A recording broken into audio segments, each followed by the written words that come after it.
Hey everyone, today on the bench I'm going to bring you up a very old staple of a fly pattern created by Jim Teeny, the Teeny Nymph. Jim's one of the most proficient anglers I've known and a great guy. One who's done a lot for the fishing industry. Created the sink tip fly lines, integrated fly lines was one of his greatest achievements. And the Teeny Nymph is a pattern that's been around a long time. And Jim, he catches all kinds of species with it, along with others. You'll see is a teeny leech. Here's a sparkle teeny nymph here. The original, this one just with black, but generally they're done with the natural pheasant tail. So you can tie them in a range of colors and sizes. I've got a box of just nothing with teeny nymphs, and I'll tell you they're so simple. So many guys are overlooking this one. Let's go over the materials we need to tie this variation of mine here. I'm going to start with a good strong hook, a 34-07 size 6 stainless steel. You can use this on steelhead for sure, or trout, whichever you wish. You take them all on that. I'm going to use some hot orange tying thread, 6/0. I'm using a little bit of gold wire, reinforce my pattern. Instead of a sparkle nymph at the back, I'm going to be, this would be a sparkle. I could use like maybe the Good Brand flat braid on there, but I'm going to go with a different option here with you today. Nice when you tie your own flies, you can create, I like a little buggier bodies on my flies, so I'm going to substitute some scud dubbing here from Semperfli the Cray Ditch Bug. Very nice golden color here. Very nice. That's a good effective color. I'm going to use that from a dubbing at the back. But you can see there's all kinds of color variations of that. Materials that you can change. There's no end to the colors and sizes on this fly. You'll definitely want to go with the naturals, the greens, blacks, purples, coppers. Okay, what else do we need here? We need some good pheasant fiber, and you want to go for the center tails. Make sure you've got some good pheasant tails if you can't access some real good ones. And then of course various shades of wire you can use.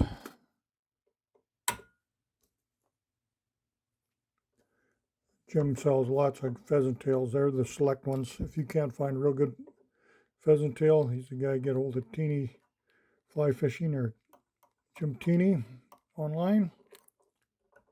He'll get you set up. Okay, now I'm gonna put a little bit of my gold wire in here. I'm just gonna add a little for a little extra durability. I would like to do that. Keep your flies as durable as possible. Come in here with my Cray Ditch Bug. What a name. I wonder who come up with that one.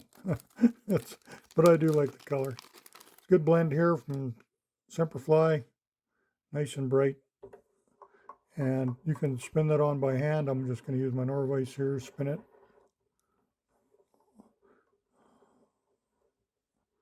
And these fibers coming off the hook are fine. I like that. I'm going to come about 3/4. Then I'll put my rib through it.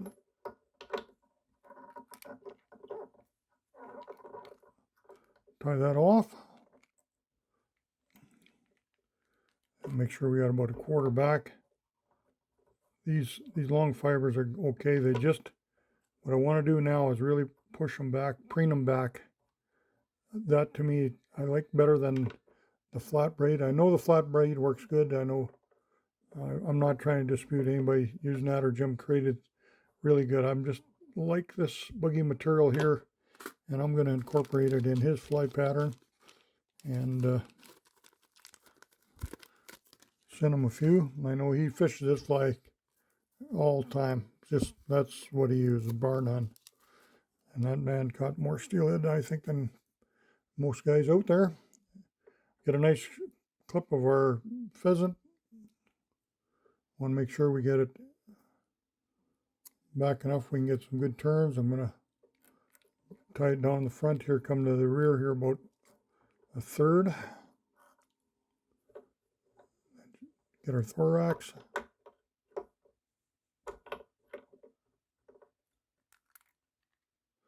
And just tie it at the bottom.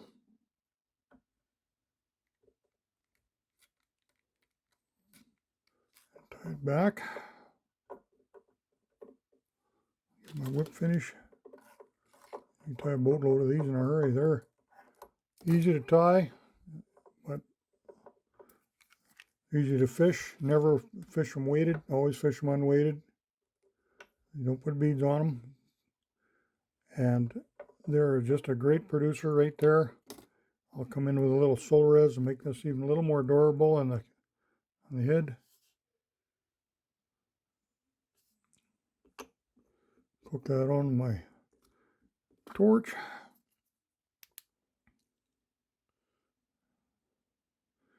And the reason you don't want to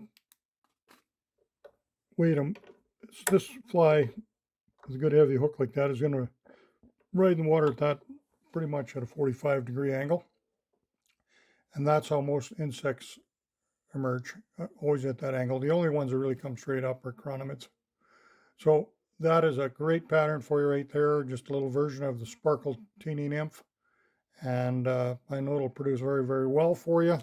Super easy to tie, easy to fish. You can drift this one along, fishing in lakes or rivers.